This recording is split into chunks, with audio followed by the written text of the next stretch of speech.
Hello students, this is the fourth part of my video on clauses, and today I will teach you adverb clause. I have told you that subordinate clause is of three types. First one is noun clause, second adjective or relative clause, and now it is the third part, adverb clause. So what is adverb clause? This subordinate clause functions as an adverb in a sentence. If you have the knowledge of adverb, means if you know what is an adverb, you would find no problem in understanding this clause. Adverb is that part of speech which modifies everything except noun, pronoun and interjection. Means आठ जो parts of speech होती हैं उनमें से noun, pronoun और interjection को छोड़ के बाकी सभी को मॉडिफाई करती है adverb. But I would like to tell you something else. Adverb clause जो होता तो सबऑर्डिनेट क्लोज है, बट ये एक ऐसा सबऑर्डिनेट क्लोज होता है जो प्रिंसिपल क्लोज की main verb means principal clause में जो एक्शन है उसी को मॉडिफाई करेगा. उसमें जो भी काम हुआ है या होने वाला है या हो रहा है उसकी विशेषता बताएगा ये adverb close. For example, he jumped with Joy when he heard the news. So this is our subordinate clause. This subordinate clause tells us about an action when he heard the news. जब उसने खबर सुनी. कब? जब उसने खबर सुनी. क्या किया उसने? he jumped. वो कब कूदा खुशी से? जब उसने खबर सुनी. तो कूदने का जो एक्शन हुआ है वो हुआ तो है प्रिंसिपल क्लोज में, बट उसका टाइम बताया जा रहा है सबऑर्डिनेट क्लोज के द्वारा. सो एक्शन का समय बताया जा रहा है सबऑर्डिनेट क्लोज में. So it is modifying the verb jumped. That's why it is an adverb clause. Verb की विशेषता बता रहा है. Look at the next example. She ran so fast that she won the first prize. Here that से start हो गया हमारा subordinate clause. और सबऑर्डिनेट क्लोज तीन टाइप का होता है, noun clause, adjective clause, adverb clause. अब आपको मैं नाउन क्लोज और एडजेक्टिव क्लोज तो बता चुका हूँ. अगर आप वो वाली नॉलेज इस्तेमाल करो यहाँ पर तो आपको पता लग जाएगा कि ये नाउन क्लोज नहीं है. मैंने आपको क्या बताया था नाउन क्लोज को पहचानने के लिए, कि इस पूरे क्लोज को हटा करके समथिंग रखो यहाँ पे. अगर ऐसा करने से भी सेंटेंस मीनिंगफुल रहे तो ये नाउन क्लोज है. Let us do it. She ran so fast something. She ran so fast something. क्या ये मीनिंगफुल सेंटेंस बन रहा है? बिल्कुल भी नहीं बन रहा है. तो ये नाउन क्लोज नहीं है. अगर ये नाउन क्लोज होता तो समथिंग लगाने से मीनिंगफुल बनता sentence. But now we have understood that it is not a noun clause. Adjective clause या रिलेटिव क्लोज के लिए मैंने बताया था कि रिलेटिव प्रोनाउन या रिलेटिव एडवर्ब से स्टार्ट होता है. रिलेटिव प्रोनाउन तो है, बट ये रिलेटिव प्रोनाउन नहीं है यहाँ पर. ये यहाँ पर अगर रिलेटिव प्रोनाउन होता तो इसका मीनिंग निकलता जो, बट यहाँ पर इसका मीनिंग निकल रहा है की. फिर भी मैंने आपको बताया था कि इससे जस्ट पहले कोई नाउन मिलेगी, लेकिन यहाँ पर तो एक फास्ट क्या है, एडजेक्टिव है, सॉरी एडवर्ब है. तो नाउन तो नहीं है. यहाँ पर नाउन या प्रोनाउन होना ज़रूरी था और उसी के बारे में पूरा क्लोज बात करता तो ये एडजेक्टिव या रिलेटिव क्लोज होता. बट ये ना ही तो नाउन क्लोज है ना ही एडवर्ब एडजेक्टिव क्लोज है, तो बचा क्या? एडवर्ब क्लोज ही है ये. तो वैसे भी हमें पता लग गया ये एडवर्ब क्लोज है, और ऐसे भी पता लग रहा है क्योंकि ये बता रहा है एक्शन के बारे में. वो इतनी तेज़ दौड़ी कि उसने फर्स्ट प्राइज़ जीत लिया. तो उसके तेज़ दौड़ने का रिजल्ट यहाँ पे दिखाई दे रहा है. वर्ब की ही विशेषता बताई जा रही है, वर्ब के बारे में ही बताया जा रहा है. दौड़ने की विशेषता के बारे में बताया जा रहा है कि वो जीत गई first prize. Okay, let me tell you how many types of adverb clauses are there. There are 10 types of adverb clauses. First one is adverb clause of time, second adverb clause of place, adverb clause of manner, adverb clause of purpose, adverb clause of reason, adverb clause of result, adverb clause of condition, adverb clause of comparison, adverb clause of contrast or concession, और last है adverb clause of proportion or extent. So these are the types of adverb clause.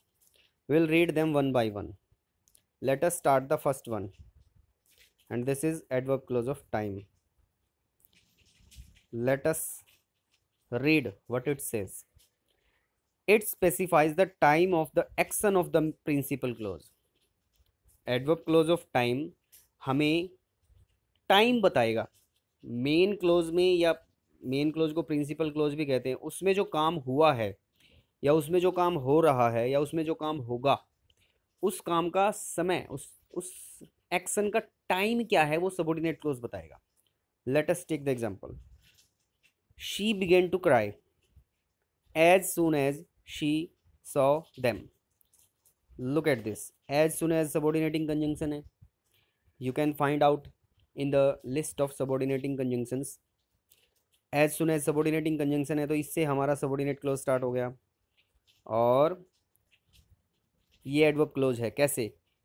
क्योंकि जैसे ही उसने उनको देखा, वो उसने रोना शुरू कर दिया। रोना शुरू करने का काम शी बिगेन टू क्राई कब हुआ, यहाँ बताया जा रहा है टाइम, सबऑर्डिनेट क्लोज में। That's why it is adverb clause of time, क्योंकि ये टाइम बता रहा है रोने का। प्रिंसिपल क्लोज में जो काम हुआ है, जो एक्शन हुआ है रोने का, उसका समय सबऑर्डिनेट क्लोज बता रहा है। That's why it is adverb clause of time. Next example, the train had left before we reached the station. Look at this. Here we have subordinating conjunction, and from it to the station, it is subordinate clause. And what is it doing? It is telling us the time of train to go. Train कब गई? हमारे station पर पहुंचने से पहले। Train तो principal clause में गई, लेकिन टाइम बताया जा रहा है सबऑर्डिनेट क्लोज में, before we reach the station. ये ऐसे भी हो सकता था, we reached the station after the train had left, लेकिन ऐसी कंडीशन में फिर सबऑर्डिनेट क्लोज चेंज हो जाता, सबऑर्डिनेट क्लोज हो जाता after the train had left. But now before we reach the station, this is the subordinate clause, क्योंकि subordinating conjunction से ही हमेशा सबऑर्डिनेट क्लोज स्टार्ट होता है। सो ये टाइम बता रहा है ट्रेन के जाने का। That's why it is adverb clause of time. Next example, I have not seen him since he left home. Here, this is the subordinate clause. मैंने उसको नहीं देखा, कब से? जब से उसने घर छोड़ा है। तो मैंने उसको कब से नहीं देखा, ये टाइम बता रहा है सबऑर्डिनेट क्लोज, जब से उसने घर छोड़ा है। Clear? It is telling us the time of the action, कब से नहीं देखा है, जब से उसने घर छोड़ा है, तो ये टाइम बता रहा है। That's why it is adverb clause of time. Next example, wait here till I come back. यहाँ पर रुको जब तक मैं आता हूँ। टिल आई कम बैक, जब तक मैं आता हूँ, समय बता रहा है रुकने का समय कब तक होना चाहिए, जब तक मैं आता हूँ। तो सबऑर्डिनेट क्लोज हमें टाइम बता रहा है प्रिंसिपल क्लोज के एक्शन का, कि कब तक रुकना है, जब तक मैं नहीं आता। So adverb clause of time mentions the time of the action of principal clause और main clause. I think it is clear for you. Next we will study adverb clause of place. Let us check what adverb clause of place says. It specifies the place of action of the main clause. जैसे adverb clause of time time बताता है main close के action का, ये place बताता है, ये जगह के बारे में बताता है कि भाई मेन क्लोज में जो एक्शन है उसकी जगह क्या है, किस जगह पे होगा, किस जगह पे हुआ, किस जगह पे हो रहा है। For example, you can go, this is our principal clause, you can go, and this is our subordinate clause, wherever you like, तुम जा सकते हो जहाँ कहीं तुम चाहो। तो जाने का समय, जाने की जगह बता रखी है ये, हालांकि ये क्लियर नहीं है बट फिर भी सबऑर्डिनेट क्लोज हमें बता रहा है जगह के बारे में, इस जाने की जगह के बारे में सबऑर्डिनेट क्लोज बता रहा है। तुम जा सकते हो जहां चाहो, तो प्लेस की बात कर रहा है। It is mentioning the place of the action of principal clause, that's why it is called adverb clause of place. Let us take the next example. I found my purse where I had left it. Look at this, जहां मैंने इसको छोड़ा था मुझे वहीं मिला। Action है, मुझे पर्स मिला कहाँ, जहां छोड़ा था, जगह बता रहा है, adverb clause of place. He went back whence he came, वो वापस चला गया जहाँ से वो आया था, ये भी जगह बता रहा है जहाँ से आया था, वापस जाने की जगह जहाँ से आया था। So adverb clause of place, you have got it. Next adverb clause of reason. Reason और कॉज वी कैन से, कारण क्या है एडवर्ब क्लोज में पता चलेगा। प्रिंसिपल क्लोज में जो एक्शन हुआ है या एक्शन हो रहा है या होगा उसका रीज़न क्या है, that would be mentioned by the adverb clause of reason. Look at the example. She failed because she didn't study carefully. वो फेल क्यों होगी, उसका रीज़न बता रहा है ये क्लोज, क्योंकि वो ध्यान से नहीं पढ़ी। Because she didn't study carefully, fail होने का रीज़न बता रहा है, तो adverb clause of reason. As you are not feeling well you should stay home, stay here. Here in this sentence principal clause is in the end और subordinate clause beginning में। This is subordinate clause, as you are not feeling well, तुम्हें घर रहना चाहिए। Principal close बता रहा है तुम्हें घर रहना चाहिए, रीज़न बता रहा है क्योंकि तुम अच्छा फील नहीं कर रहे हो। तो सबऑर्डिनेट क्लोज बिगिनिंग में आया हुआ है और हमें रीज़न बता रहा है घर पे रुकने का, that's why it is adverb clause of reason. Since you are with us we are sure of victory. हम अब आपको साफ दिखाई दे रहा है ये वाला सबऑर्डिनेट क्लोज है, इसीलिए तो बीच में कोमा आया हुआ है। Since you are with us and it is beginning with subordinating conjunction, since is subordinating conjunction. Since you are with us we are sure of victory, हम अपनी सफलता के लिए आश्वस्त हैं, श्योर हैं। रीज़न क्या है उसका, क्योंकि तुम हो हमारे साथ।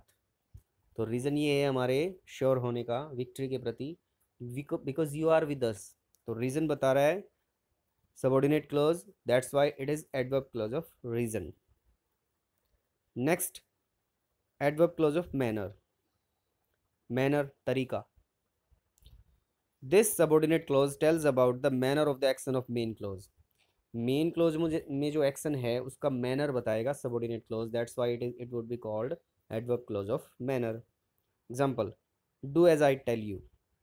Here if you can find which is subordinate clause, then I would think that you have clearly understood the concept. But how can you tell me now, because you are not in before me, so I should tell you as I tell you, this is subordinate clause।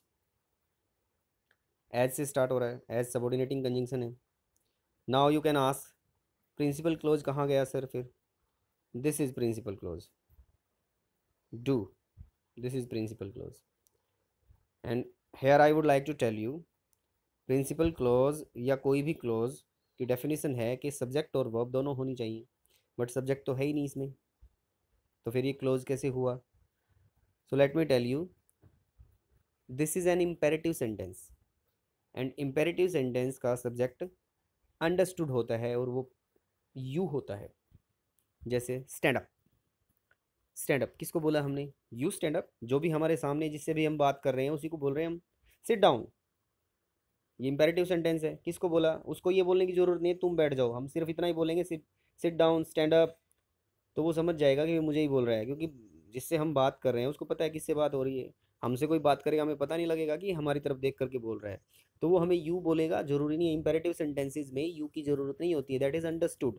So this is principal clause, इसका subject understood है you, तो principal clause है। और as I tell you, this is subordinate clause. ऐसे ही करो जैसे मैं कहता हूँ, मैनर बता दिया, ये जो सबऑर्डिनेट क्लोज है हमें मैनर बता रहा है काम करने का, कि ऐसे करना है जैसे मैं कहता हूँ। So this subordinate clause is adverb clause of manner. Next example, she talks, वो बातें करती है, as if she were our boss. Look at this sentence, वो ऐसे बातें करती है जैसे हमारी बॉस हो वो। उसका बातें करने का तरीका ऐसे है जैसे कि वो हमारी बॉस हो, है तो नहीं है लेकिन इस तरीके से बात करती है। तो उसका बात करने का मैनर जो है ना वो बॉस के जैसा है।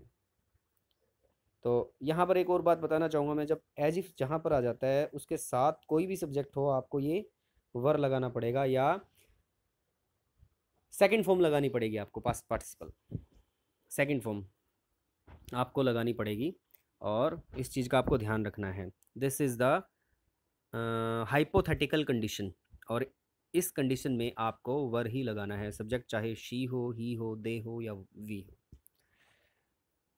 हाइपोथेटिकल कंडीशन इमेजिनेशन की बात कर रहे हैं, कोई अनरियल कंडीशन की बात कर रहे हैं, तो ऐसा है नहीं लेकिन ऐसा वो बिहेव करती है। तो मैनर बता रहा है, उसके बात करने का मैनर बॉस के जैसा है, तो ये मैनर बता रहा है subordinate clause, that's why it is adverb clause of manner. Next example, they behaved as if या एज दो, दोनों एक ही बात है, एज इफ लगा सकते हो या एज दो लगा सकते हो, दोनों कंजंक्शन है, सबऑर्डिनेटिंग कंजंक्शंस हैं दोनों, दोनों में से कोई भी लगाओ आप। वो उन्होंने ऐसे बिहेव किया एज इफ देवर मैड, जैसे कि वो पागल हो, उनके बिहेव करने का तरीका कैसा था, मैनर कैसा था, पागलों के जैसा। So this subordinate clause is telling us the manner of their behaviour, that's why it is adverb clause of manner. Next, adverb clause of result, result of और consequence. This subordinate clause tells about the result और consequence of action of the main clause. Main clause में जो भी काम बताया गया है, जो काम हुआ, हो रहा है या होगा, उसका उसका रिजल्ट क्या होगा, उसका कंसिक्वेंस क्या होगा, या क्या है या क्या हुआ, क्या कंसिक्वेंस है उसका, वो बताएगा subordinate clause. Let us take examples. I am so tired, here you have to find the subordinating conjunction. I am so tired that I can't walk now. कुछ स्टूडेंट्स यहाँ इस पर भी फोकस कर सकते हैं कि सो भी कंजंक्शन है, बट सो आपको बता देता हूँ, सो कोऑर्डिनेटिंग कंजंक्शन है। अगर सो दैट आया हुआ हो तो वो सबऑर्डिनेटिंग कंजंक्शन है, लेकिन यहाँ पर ये टायर्ड के साथ यूज हुआ है, ये वाला जो पूरा है ये प्रिंसिपल क्लोज है, और दैट से लेकर के नाउ तक सबऑर्डिनेट क्लोज है। अब देखो इसको ध्यान से, मैं इतना थका हुआ हूँ कि मैं चल नहीं सकता, तो मेरे थकने का रिजल्ट यहाँ दिखाई दे रहा है कि मैं चल नहीं सकता। सो रिजल्ट बता रहा है ये सबऑर्डिनेट क्लोज, क्या रिजल्ट बता रहा है कि इतना थका हुआ है कि चल नहीं सकता, थकने का रिजल्ट कि चल नहीं सकता। So this is telling us the result of the action of main clause, that's why it is adverb clause of result. Next example, he threw the ball so high, once again we have principal clause here, so high that it disappeared for some seconds। उसने ball को इतने ऊपर फेंक दिया कि इसका result ये आया कि ये कुछ सेकंड के लिए गायब हो गई, दिखनी बंद हो गई, ज़्यादा ऊंचाई पे चली गई तो दिखनी बंद हो गई। सो रिजल्ट क्या हुआ ऊंचे फेंकने का, ये सबऑर्डिनेट क्लोज में पता लग रहा है, that's why it is adverb clause of result और consequence. Fourth third example, he is so poor that he can't buy anything, वो इतना गरीब है that he can't buy anything, result यहाँ पे पता लग रहा है कुछ नहीं खरीद सकता, उसके गरीब होने का result, that's why it is adverb clause of result, गरीब होने का रिजल्ट यहाँ दिखाई दे रहा है, adverb clause of result. He talk so much that you can't beer him, उसके बातें करने का रिजल्ट दिखाई दे रहा है यहाँ पर, that you can't beer him, इतनी बातें करता है कि तुम उसको सहन नहीं कर सकते। सो this subordinate clause is telling us the result of his talking, how much he talks, this is adverb clause of result. So I have taught you five types of adverb clauses here in this video. In the next video I would teach you another 5 parts, and till then students, take care, bye.